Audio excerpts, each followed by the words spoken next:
Je vais dans les unités de la défense et dans les forces très régulièrement, quasiment une fois par semaine, parce que c'est mon rôle et j'y passe du temps. Je veux voir les exercices, je veux voir la formation, je veux voir l'instruction, je veux voir aussi les chambrées, je veux voir aussi la manière dont se déroulent les conditions de vie, et puis les écouter, à la fois les officiers, les sous-officiers, les hommes du rang, dans des tables rondes différentes, dans une liberté de ton et de parole de grande confiance mutuelle.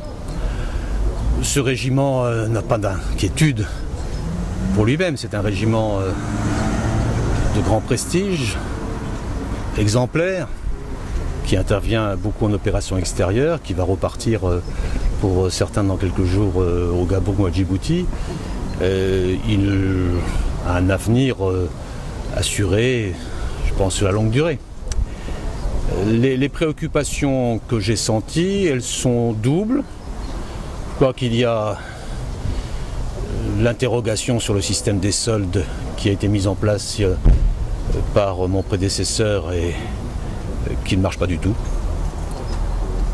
J'ai mis en place des dispositifs correctifs pour essayer de régler les difficultés qui sont nombreuses.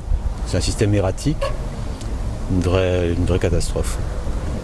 On va y remédier, on est en train d'y remédier, mais bon, il faut passer ce temps et donc on en a parlé avec beaucoup de calme et de sérénité. Et puis il y a aussi la question de l'activité opérationnelle que j'ai évoquée dans mon discours à l'instant devant le régiment. Je souhaite qu'on puisse garantir une activité opérationnelle. C'est ce qui fait la force de nos armées. L'armée française est aujourd'hui très respectée dans le monde, très respectée en Europe. C'est la première armée d'Europe. Et pour garder cette tonicité et ce professionnalisme, il faut de l'activité opérationnelle. Et là, je pense qu'il y a quelques inflexions à faire. La contrainte budgétaire, elle est à la fois incontournable et sanctuarisée. C'est-à-dire que le président de la République a annoncé qu'il voulait sanctuariser le budget de la défense. Ça veut dire qu'on n'y touche pas. Ce qui n'est pas le cas de beaucoup de pays voisins, ce qui n'est pas le cas non plus de beaucoup d'administrations en France.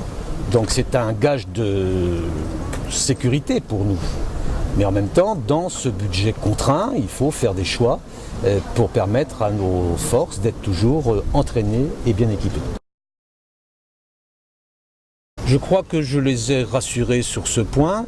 C'est pas parce qu'il y a un budget contraint qu'on arrête les recrutements et que l'attractivité des carrières s'efface. Je serais même tenté de dire au contraire. Parce que je souhaite que, dans la mesure où il y a une certaine déflation des effectifs, elle se fasse de manière fluide et qui puisse permettre aux officiers d'avoir davantage de responsabilités tout au long de leur carrière. Je pense qu'ils m'ont compris.